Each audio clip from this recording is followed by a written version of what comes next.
Imagine trying to build the future, only to be crushed by the sheer weight of complexity. Exactly. Twain thought he was building a printing revolution, but he just ended up bankrupt because he couldn't manage the engineering. Welcome back, I'm Bella. And I'm Michael. This show's scripted and produced with AI, built by Alibaba, pulling today's stories straight from blog.tahababa.com. If you want these landing in your feed most days, go ahead and subscribe. Let's get into it. You know, this story about Mark Twain and the Paige Compositor really highlights how easily ambition can turn into disaster when the engineering gets too complicated. It's a classic example of the innovator chasing a mechanical marvel, but the core issue was clearly over-engineering and unrealistic expectations, not the initial idea itself. Exactly. It makes you wonder about the process. How do we manage that balance between visionary goals and practical, achievable steps in massive projects today?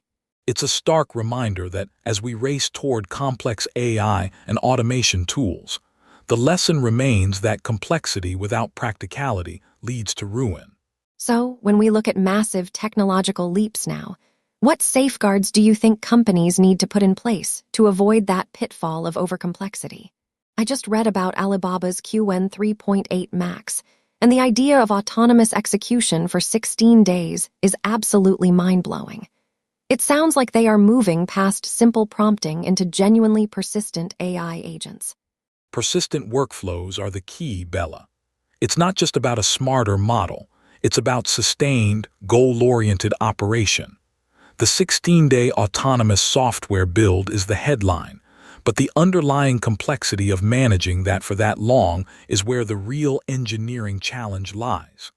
And the results they showed are staggering, like optimizing chip design by 92%. That level of tangible output really shifts this from theoretical AI to practical, enterprise-level automation. Exactly. When you start talking about reducing gate counts in chip design or achieving a 4.16x ROI in simulations, we're no longer talking about chat models. We're talking about systems that can execute complex, multi-stage logic reliably. So the real question becomes how organizations are going to adapt to having AI that can operate independently for days at a time. It's a total paradigm shift for how we think about AI scalability. So, the administration has essentially waived the frontier testing requirements for open-weight models, which sounds like quite a pivot in the regulatory approach. It's certainly a decisive move, attempting to balance rapid innovation with safety, but it immediately throws the focus onto the trade-offs between speed and risk mitigation. But it seems like a huge gamble for the industry. How does that exemption affect the safety framework they are finalizing? The framework still exists, but the exemption creates a clear divergence. Closed-source models face rigorous pre-release reviews, while open models are given a pass. That really highlights the tension between the closed and open ecosystems. It makes you wonder how organizations should navigate this shifting landscape. Exactly. The future of AI governance will be defined not by the rules themselves, but by these early, controversial decisions about who gets tested and who doesn't. I just read about Mistral's Shieldstrale, and it sounds like a massive shift in how content moderation is handled. Moving from complex rules to a simple question-answering task seems incredibly intuitive. It's the democratization angle that's interesting. By treating moderation as a conversational task, they are sidestepping the headache of building intricate rule sets. That inherently reduces the chance of human error in flagging. So the real benefit isn't just speed, but making it accessible to non-technical teams. That sounds like a huge win for governance. Exactly. The ability to adapt policies more dynamically while maintaining accuracy is key, especially when regulatory pressures are constantly changing. It shifts the focus from rigid automation to intelligent oversight. It makes me wonder how organizations will actually implement this shift. How do you balance that automation with the necessary human oversight? That's the central challenge, I think. The AI handles the initial triage and speed, allowing human experts to focus on the nuanced decisions and quality standards. Wow, a $10 billion, 6-year deal just to expand Claude's compute capacity. That really puts the scale of the AI arms race into perspective. It certainly does. This isn't just a purchase of GPUs. It's a massive commitment to securing the most critical resource in tech right now. It makes you think about compute scarcity. If this is the reality, how do you think businesses are going to navigate this shift in infrastructure economics? Well, it signals that access to compute capacity will absolutely define who wins in the next era of AI development. That's where the real power lies. So, it's less about the models themselves and more about who controls the physical infrastructure powering them. Exactly. It's a powerful reminder that the infrastructure layer is becoming the ultimate competitive battlefield for AI development. So, Microsoft is actively putting internal token budgets in place to stop developers from spending recklessly on AI usage. That sounds like a big shift in how they manage these powerful tools. Exactly. As AI agents become integrated into workflows, the unchecked usage can lead to exponential costs. It seems they are trying to provide a blueprint for cost management in a space that was previously left largely unregulated.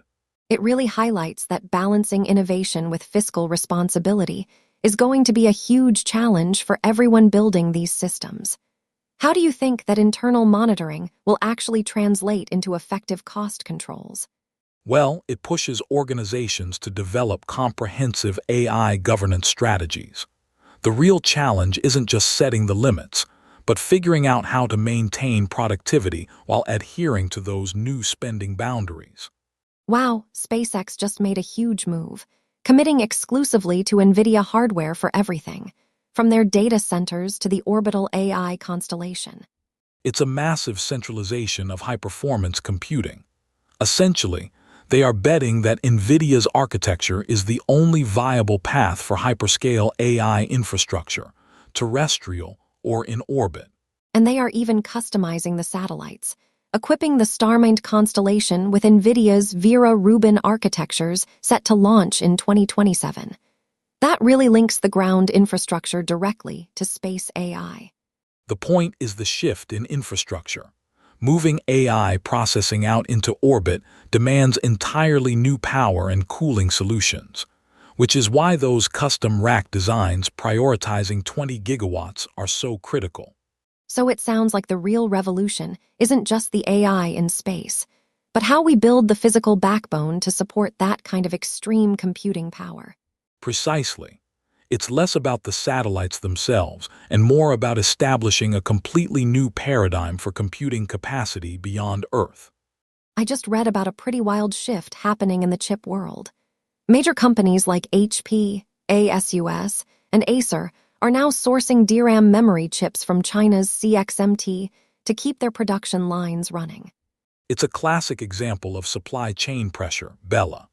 When the big players like Samsung and Micron are focused on high-end HBM, these manufacturers are essentially finding a viable, if riskier, alternative to manage the immediate memory shortage. So it's a forced diversification. It makes you wonder how they are balancing the cost and quality of these chips against the geopolitical risks involved. Exactly. It highlights the growing complexity of global sourcing. Companies are trading some geopolitical risk for immediate operational necessity, which is a tough calculation to make. It really puts the focus on resilience. I wonder how this impacts the long-term stability of these supply chains moving forward. All right, we're wrapping up this episode with a rapid-fire round of AI and tech updates. Let's dive right in. The Paige Compositor was a complex typesetting machine that ultimately failed due to its over-engineering. Nvidia's Alpamayo 2 Super features inspectable reasoning traces for improved AI accountability. Black Forest Labs enhanced Flux 3 video with multi-keyframe alignment and synchronized audio capabilities. Google used an off-balance sheet deal to supply Anthropic with $35 billion in TPU chips. Intel Foundry revealed plans to manufacture massive AI chips using novel packaging techniques.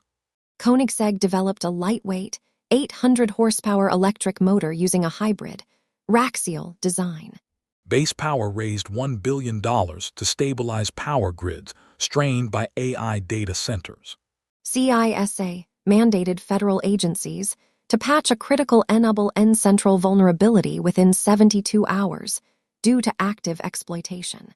Palo Alto Networks released PAN-OS 12.2 series with advanced network security features for the AI era.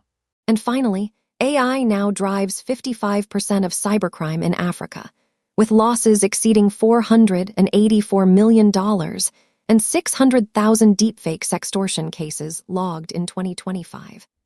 That's today's show, scripted and produced with AI by Alibaba. You can read the full write-up anytime at blog.tehababa.com. And if you want these landing in your feed most days, hit subscribe. See you next time.